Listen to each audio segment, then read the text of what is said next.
Applying the right rudder pedal, as shown by the airplane A in this picture, forces the tail assembly to swing in the direction of lower pressure.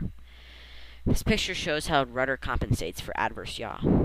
As the tail moves, the airplane rotates about its vertical axis. Application of right rudder pedal yaws the nose to the right. Applying left rudder pedal, shown by airplane B, yaws the nose to the left. If you don't use rudder in a turn, part of the airplane will go in a direction different from the direction of bank. An easy way to remember this is right turn, right rudder, left turn, left rudder. Feet and hands move together.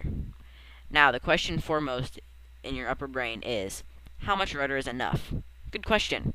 This picture shows an ankleometer, also known as the ball, as part of another instrument called the turn coordinator. This is the turn coordinator. The little white airplane in the turn coordinator shows the direction of the turn, while the ball tells you if the proper amount of rudder is being applied. The ball is free to roll right or left within the glass tube. Any inappropriate rudder use or lack of use applies an unnecessary side force to the airplane. This deflects the ball in much the same way sunglasses scoot across your car's dashboard while rounding a sharp corner. Your job is to keep the ball centered by using the rudder. This picture shows an airplane in a turn. It also shows slipping and skidding in an airplane. Airplane A's nose is pointed outside the turn, probably because of insufficient right rudder, or too much right aileron being applied. The ball and the airplane slip to the right, toward the inside of the turn. In other words, you need to point the nose slightly to the right for a precisely aligned turn.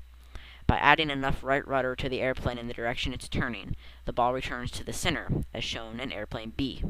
Airplane C's nose points toward the inside of the turn, probably because too much right rudder is applied or insufficient right aileron is used. The ball and the airplane skid to the left, toward the outside of the turn.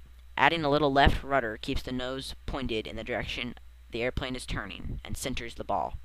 Simply stated, if the ball is deflected to the right or left of center, add enough right or left rudder, respectively, to center the ball. Sometimes you'll hear your instructor say, "Step on the ball." This is simply your instructor's way of telling you to add right rudder for a right deflected ball, or left rudder for a left deflected ball. When entering a turn, aileron and rudder are applied simultaneously in the same direction. This is what pilots mean when they refer to flying coordinated. Aileron establishes the degree of bank, and rudder keeps the nose pointed in the direction of the turn. If the ball is centered during the process, we say that the controls are properly coordinated. In the next lesson, it'll be time to progress to something uplifting, like climbs. I'll also take you on a downer by teaching you how to make descents in the airplane. Thanks for joining us, and we'll see you next time.